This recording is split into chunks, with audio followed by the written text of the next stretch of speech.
Assalamualaikum warahmatullahi wabarakatuh. Waalaikumsalam warahmatullahi wabarakatuh. Alhamdulillah, Rabbil Alamin. Puji syukur kehadirat Allah Subhanahu wa Ta'ala atas rahmat nikmat yang Allah limpahkan buat kita semua,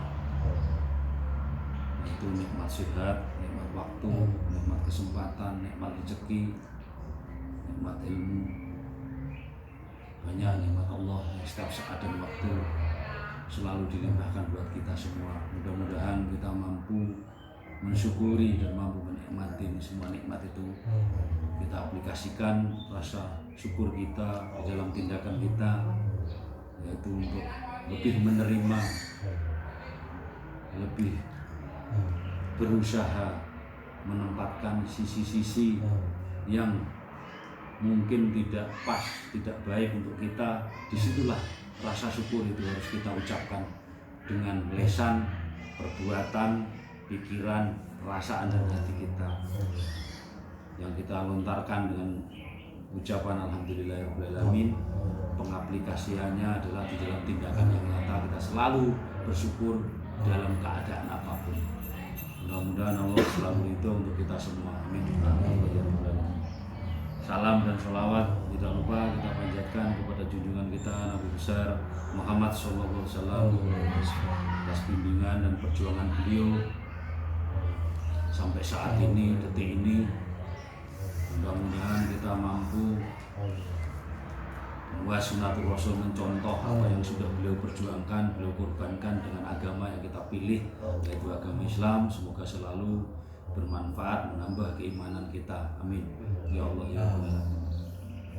Alhamdulillah kita bisa berjumpa kembali di dalam Jumat pagi yang penuh berkah ini, di dalam majelis ini dalam keadaan sehat, dan kita mampu melaksanakan ibadah, berzikir, berdoa untuk bertauhid kepada Allah. Mudah-mudahan apa yang kita lakukan selalu mendapat ridho dan berkah Allah SWT untuk kita lebih beriman dan bertakwa. Di kesempatan pagi hari ini kita akan membahas tentang Maulid Nabi. Kita memperingati Maulid Nabi. Artinya yang kita peringati Maulid Nabi itu artinya kelahiran Nabi Muhammad SAW. Kelahiran ini ada dua. Ada kelahiran jasmaninya beliau sebagai bangsa Arab, orang Arab. Ada kelahiran beliau sebagai Rasulullah. Tentu dasarnya pasti berbeda. Kalau beliau lahir sebagai Rasul, maka kita pahami dan kita kaji dari surat Yunus ayat 58 yang kurang lebih artinya, katakanlah dengan anugerah Allah dan rahmatnya Nabi Muhammad hendaklah mereka menyambut dengan senang dan gembira. Jadi di dalam surat ini kita diperintahkan untuk mengatakan dengan anugerah Allah dan rahmatnya. Jadi kalau kita memperingati bahwa Rasul itu lahir sebagai Rasulullah, maka pedoman kita adalah Al-Quran. Bagaimana kita menyayangi dan mengucapkan, ya kan, menyayangi dengan senang gembira bahwa seorang manusia sebagai Rasul dilahirkan di muka bumi ini sebagai utusannya. Maka kita harus menyambut dengan senang gembira. Dalam arti senang gembira, kita bukan menyambut kelahiran sosoknya jasmani, tapi menyambut lahirnya sosok ilmu.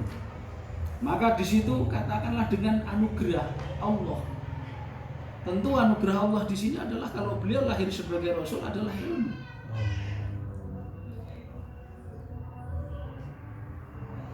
Dan rahmatnya. Tentu rahmat Allah itu di sini ukurannya kalau beliau lahir sebagai Rasul adalah ilmu.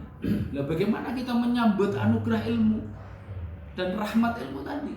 berarti kita harus sunnah Rasul, mengikuti jejaknya, apa yang beliau sampaikan, yang beliau lahirkan, artinya yang beliau perjuangkan, yang beliau sampaikan lewat ilmu dan pengetahuannya, yaitu lewat Al-Quran dan hadisnya, lewat hukum fikihnya, lewat hukum syariatnya. Itu yang harus kita terima dengan senang hati, senang dan gembira.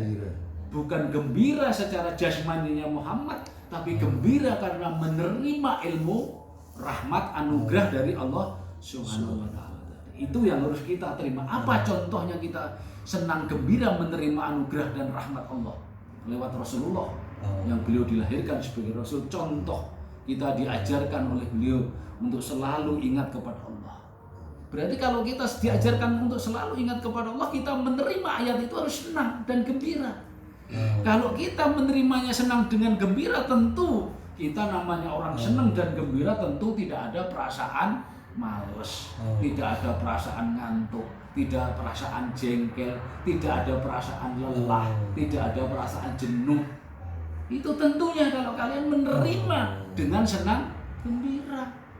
Kalau menerimanya dengan terpaksa, kita melaksanakan ayat itu, ya kita dengan malas, dengan jengkel, dengan terpaksa kita melakukan zikir, terpaksa melakukan doa, ya kan, rasanya lelah, rasanya capek, rasanya ngantuk, rasanya sibuk terus. Itu berarti kita menerima anugerah yang tertuang di dalam surat Yunus ayat 58 ini tidak senang gembira. Artinya di situ, artinya kita mengartikan kesenangan dan gembira itu seperti itu. Kalau dasarnya Al-Quran, kalau dasarnya kita adalah jasad senang dan gembira, kita tertawa, kita berekspresi. Nah, itu senang dan gembira bahwa kita mendapatkan sesuatu. Tapi kalau senang dan gembira kita mendapatkan rahmat dan anugerah Allah Subhanahu wa Ta'ala lewat Rasulullah SAW dengan kelahirannya, maka kita mampu mengamalkan apa yang disampaikan, yang diberikan kepada kita, yang diajarkan kepada kita dengan senang hati, dengan senang gembira. Jadi kita senang apa tidak, ukurannya bukan senyum, bukan ekspresi, tapi rasa, sifat kita, hati kita, akal pikiran kita di situ merasa senang, damai, nyaman, bahagia, indah. Di situ kita nggak akan ngantuk, nggak akan malas, nggak akan lelah, nggak akan jenuh, nggak akan bosan. Itu tandanya. Jadi masing-masing bisa mengukur dirinya sendiri. Kalau kita senang gembira, kok ada perasaan malas, berat rasanya mau zikir, mau berangkat, terpaksa. Coba masing-masing digerayai dalam perasaannya ketika mau berangkat berzikir. Coba digerayai masing-masing. Ada malas enggak? Ya kan? Ada merasa lelah enggak? Ada merasa ngantuk, merasa capek enggak? Coba itu digerayai. Kalau ada di dalam perasaan kita, berarti kita belum bisa membaca ayat ini dengan baik dan benar secara ilmu. Kalau bahasanya mungkin mudah dibaca, tapi tidak mudah dibaca dengan ilmu, tindakannya dan perbuatannya ilmu yang ada di dalam ayat ini. Itulah yang harus dipahami. Makanya hari demi hari kita belajar itu jangan karena terpaksa, jangan karena menggugurkan kewajiban, nggak datang nggak enak, jangan. Tapi harus ada yang berubah di dalam diri kita, pikiran kita, perasaan kita, hati kita harus berubah, gitu. Bisa nggak sesuai ayat ini? Gitu. Saya senang dengan berzikir. Tentu kalau senang berzikir, tentu nggak ada malas. Saya senang untuk bersolat, tentu nggak ada malas. Saya senang untuk membaca ayatnya tentang kesabaran, tentu nggak akan ada malas. Kalau kita terus bertafakur, memikirkan ayat-ayat demi ayat, kita amalkan, kita renungkan, kita terapkan dalam diri kita, kita pasti berubah setiap hari, pasti berubah. Kalau kita tidak berubah, ya kan, setiap mau kita belajar, ngaji, sholat, zikir, malas, berarti kita nggak pernah belajar, nggak pernah memikirkan pelajaran yang kita dengar, yang kita dapat. Kalau kita benar-benar memikirkan, pasti berubah. Ingat itu. Kalau nggak berubah, berarti kita belum belajar dengan benar dan baik. Itu diingat-ingat. Mudah-mudahan di acara memahami Maulid Nabi ini bisa menjadikan cerminan apa yang sudah beliau ajarkan lewat ayat-ayatnya yang diberikan oleh Allah kepada beliau. Kita mampu memahami, mengaplikasikan di dalam dunia nyata. Jangan cuma dihafal kalimatnya, tapi kita tidak mampu memahami dan tidak mampu mengamalkan dengan baik di dalam kehidupan kita. Kehidupan hati, jiwa, rasa, akal, pikiran, dan jasmani kita. Itu harus berusaha untuk diamalkan. Mungkin itu yang bisa saya sampaikan sedikit, mudah-mudahan bermanfaat dan bisa merubah kehidupan kita lebih baik, menambah keimanan kita lebih baik, ketakwaan kita lebih baik, kesadaran kita lebih baik. Itu yang saya inginkan, yang selalu saya doakan. Amin ya Allah ya Rabbal Alamin. Apabila ada perkataan yang salah mohon dimaafkan. Semua kebaikan dan kebenaran ya Allah SWT mudah-mudahan menjadikan sebuah pembelajaran kita lebih iman dan takwa kepada Allah SWT. Amin. Ya Allah ya Rabbal Alamin. Assalamualaikum warahmatullahi wabarakatuh. Waalaikumsalam warahmatullahi wabarakatuh.